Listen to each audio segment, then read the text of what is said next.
Several million people go missing every year, and Robin is one of the people who are going and looking for them, and that globally and 24/7 if necessary.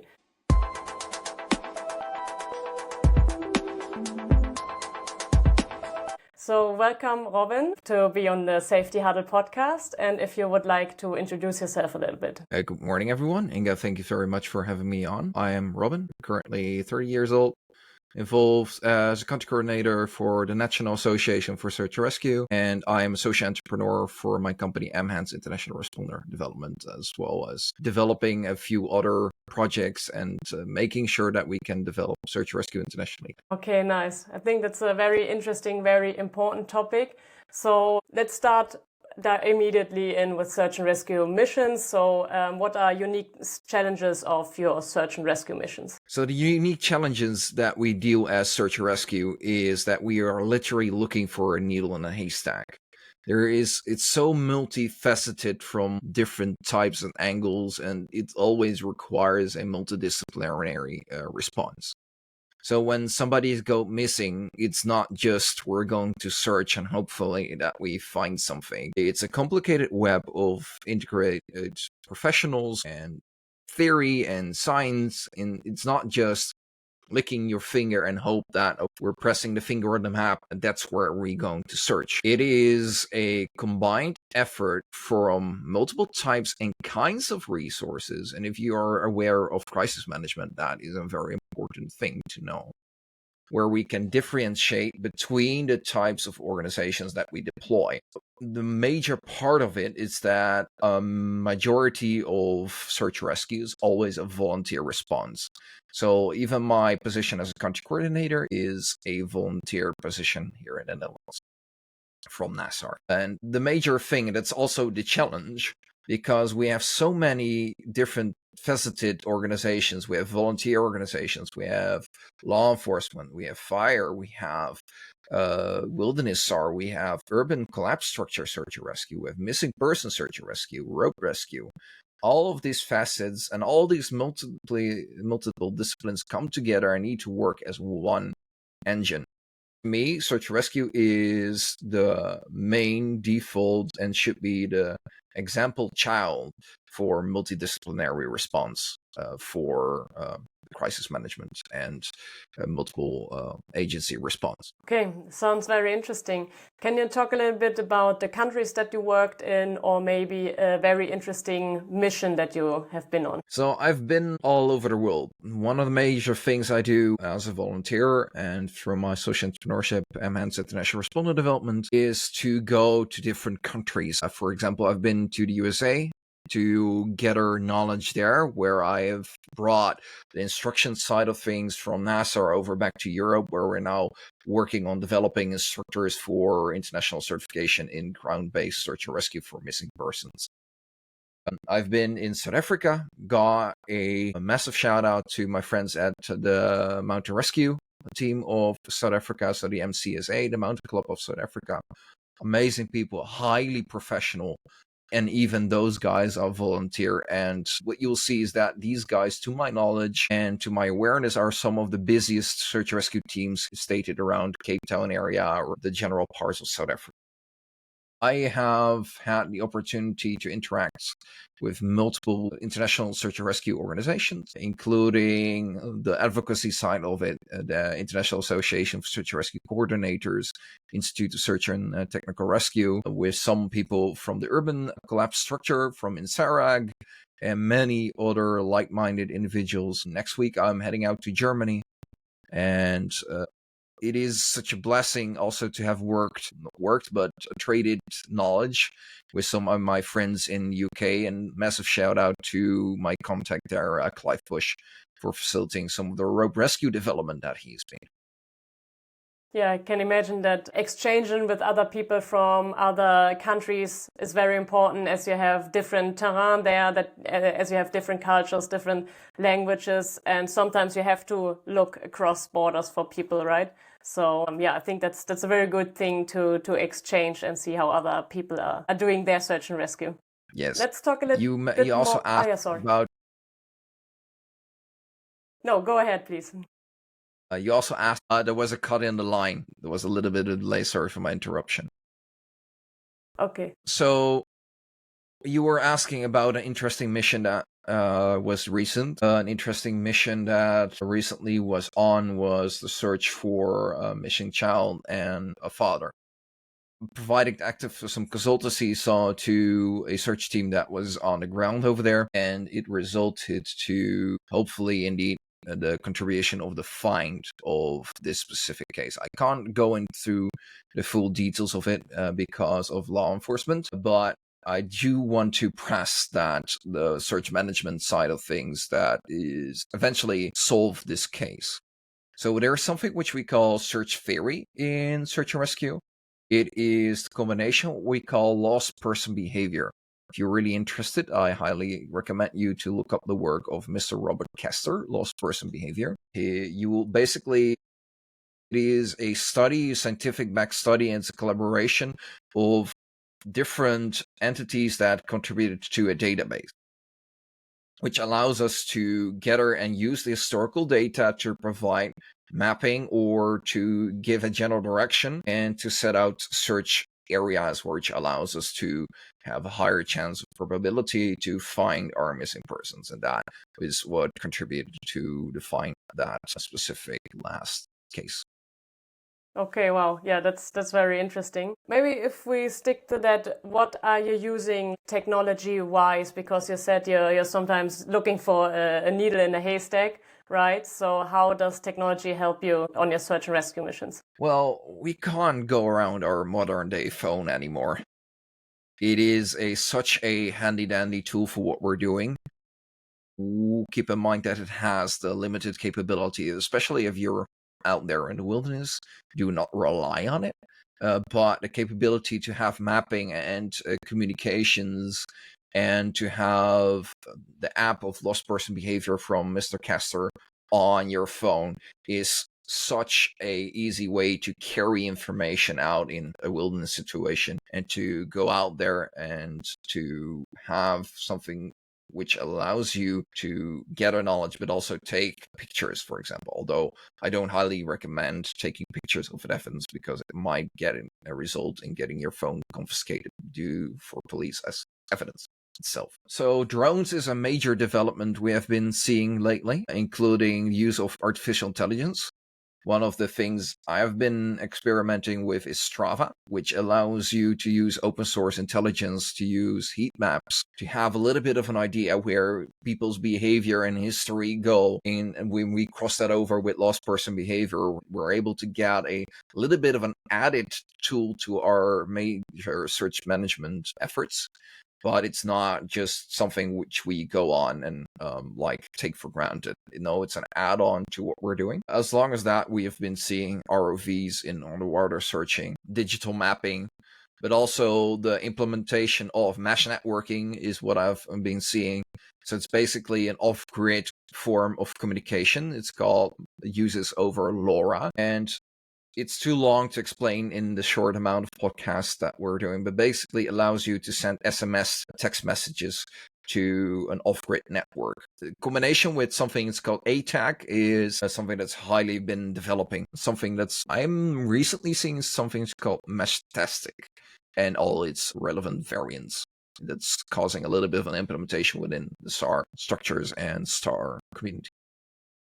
Yeah, okay, that's very interesting. But like you're saying, we can't have our modern times, 21st century, without phones. Everyone who is going missing probably has his phone with him, and also we can use the technology that we have. I've also been on a search and rescue course where we had to search by foot. We had like a forest. We need to find a person by foot.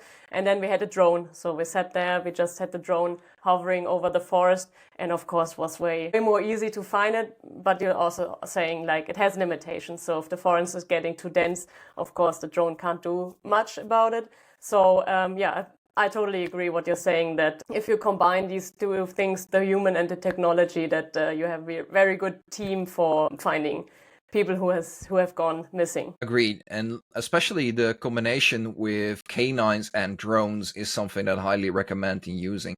If your canines are not aware of drones and they're not trained in combination with drones, they might be a little bit scared of it. So it is highly recommended for me, even as a non-canine handler, what I've seen in the field, to use the combination, because scent and aerial coverage allows you for the drone to have a big overview. Because of its limitation, indeed, we have done some tests. It's pretty much impossible to look through canopy. If you've probably have been on a helicopter, same problems apply. Just the major advantages of a drone, it's allows you to carry it. It's kind of hard to carry a helicopter. That's true, yeah. And drone is cheaper, right? So it's because if you have to start a helicopter, Indeed. that costs a lot of money. A drone, yeah, like you're saying, I don't know how much the small video drone costs. Yeah, it's not much, and everyone basically can have it and can use it. Yeah. But there is a whole extra side to that, because people are not aware that it's not just you have a drone and you go search. No, you actually need to know the search theory and how to use the camera and everything for evidence. Okay. Yeah, can you just talk a little bit more about it? So if I'm someone who wants to go into search and rescue, yeah, how can I get into the field?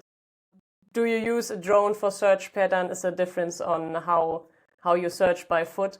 Maybe we can go a little bit into this field. I think your first question regarding how do you get in search and rescue, it is highly to be pressed down. That is most of the time a extremely volunteer-based field. The chance of you getting paid in search and rescue is extremely low, but if you want to advance into a professional career in search and rescue, the highest chance for you is either in some kind of a park ranger, so a forest protection, animal protection environment where you're dedicated to protect forests, protect animals, manage parks or national parks, for example, where people do get lost. But the highest chance to do this profession is either law enforcement or military. So law enforcement organizations internationally have started to develop or have a dedicated section towards missing persons. And those usually sometimes are inclined to manage missing person searches with lost persons and search and rescue. But if you're coming in from a volunteer, so you would just want to contribute your skills, so you have somebody that is highly skilled like you, Inga, and you want to contribute your skills like medically, then they're always looking for the volunteer teams for people that have good medical background, that are reliable, that know what they're doing, that are dedicated, but know that it takes a significant amount of your own time and money towards the efforts that you will be doing. Treat it as a volunteer career instead, because that's what it is. It requires the same amount of dedication that you need in your full-time career. Same thing with search and rescue, but then you don't usually pay for it. Okay. Yeah, we are talking also about like K9, or like if you have a drone and you want to use it for search and rescue, how can you maybe add on, if you already have the skill, and add on to support search and rescue missions? Yes. So our friendly, lovely canines, we need to know that canines have huge advantages and disadvantages. So if you're starting as a canine handler, you need to be, any search and rescue certification is required for anybody that is hopefully getting into what they're doing with search and rescue. I highly recommend looking at NASAR or ICAR or some of the other international based bodies that either do internal forms of certification, or you're looking, for example, like NASAR for international based certification, which allows you to profile yourself and to be a competent person. There is a specific path that I highly recommend, either for becoming a canine handler or a drone operator. It's highly important that you need to understand the search side of things first before you start specializing into something which is something like drones, because you need to understand both sides. It's not that you train a dog and hopefully that you have success. In Europe, for example, human remain detection dogs are less effective than human remains detection dogs that are based from the USA, because in the USA, due to laws and differentiations, allows them to work with human remains body parts, with actual human remain body parts. when we have, or in the Netherlands or most of the European countries, don't allow you to use real human remains to train for volunteer search and rescue. Some of the professional and government-based organizations do have some form of relevance, but either because they had deployment in an area which had human remains, or they have been to an organization that allows them to do that. But it reduces effectiveness for volunteer-based human remains detection dogs in Europe. So that's something to keep in mind. So before you get anybody that is in search and rescue, make sure you ask what their relevant experiences, what they've been going through, what their qualifications, certifications is, because there's a major difference between somebody that's willing and somebody that's capable within search and rescue. And that's why it's highly important for people to know that, yes, you're willing, but you need to be making yourself capable, either through internal certification and recognition of the organization with, or a international body like NASA, for example. Okay. Yeah. When we talk about certification, I think you also offer a training program, right? For people who would like to get in the industry. So if you maybe can talk a little bit more about this. Yes, so we've been pushing this as a cart puller in Europe for now, facilitating NASAR's certification rescue. We've been facilitating this in Europe, starting off since 2 years now, facilitating SARTEC deployment certifications. For example, we're now working on to the instructor development side of things. So we're working in, for example, recently being in contact with some of the UK search and rescue to develop instructors over there. Been in contact in the past with South Africa to develop some search and rescue instructors over there. But we're, as a social entrepreneurship, we try to keep the costs low for search and rescue volunteers specifically because of their dedication, the amount of time that they put in. Courses vary from just basic wilderness first aid to map and compass to a full SARTEC 2 course from NASA, which makes you from somebody that has never touched search and rescue in their life to at least being somebody that is competent enough to deploy in the field and maintain 24 hours self-reliance for searching for missing persons under guidance of a search manager, to somebody that is working in remote environments in a search capability. Okay, how do you inspire new search and rescue responders to get on the team? So one of the things that we have been actively doing is, the major thing is advocacy. And we're trying to make a major difference by advocating for search and rescue volunteers worldwide. One of the things we've been doing that is getting in contact with government here in the Netherlands, for example, advocating that we have a voluntary response capability that is trained, willing, and capable and able to assist them with when a crisis develops, either a flood or a missing person or whatever their problem is, and that it's unused, and most of the time it's free to use, which is a major benefit towards them. Another thing that we have been doing recently, what I've been doing with some of my contacts, is we're starting something called SARTREX. It's the International Search and Rescue Training Exchange. That's what the acronym as well is. Search and Rescue International Training Exchange, SARTREX. It's inspired based on the wildland variant of what I've been a part of in 23 when I was in South Africa, being a part of the Women's and Wildfire Training Exchange. If people are listening to that, massive thank you for that, because it is inspired me to build a program with some of my contacts in the search and rescue international community to do full profit, non-profit search and rescue training through either a 3-month program. It allows us through bringing on sponsors on board, which allows us to provide for the food, for the training and certification, to bringing on international accredited instructors, and to share this knowledge not only with the international audience, that search and rescue community that's coming to a specific hosting country, but also with the local communities who will be involving with things like we call PSAR, preventative search and rescue. So the amount of missing persons through community education will decrease. And that's called sartrex.org. It's still in concept. We're still working some figuring it out, because when we started it, it's a massive project that I've stumped my toe on multiple times. But the more that we are able to do products through Mhans or sell some of the more profitable courses outside of search and rescue, the more that we are able as a social entrepreneurship guide through our mission, either to put funding into or to provide equipment at a discounted price towards search and rescue organizations, or develop Star Treks, or make videos in our case. Yes. Yeah, talking about videos, I mean, we're on this channel right now, but you also have your own YouTube channel, right? Enhance Responder Development, right?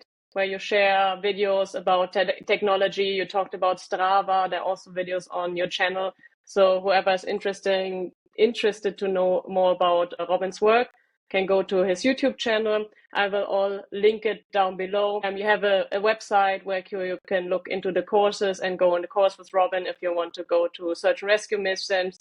And of course, I will share your LinkedIn profile and your Instagram profile. Please. Thank you so much. It's highly appreciated, Inga, for what you've been doing also with Foxpedition. Okay. Yeah, thank you very much for being on the podcast. I think it was very interesting to talk about search and rescue. And yeah, get in contact with Robin, get in contact with me if you want to. And yeah, thank you very much. And I hope to see you one day in person. Thank you, everybody, for listening. Bye-bye.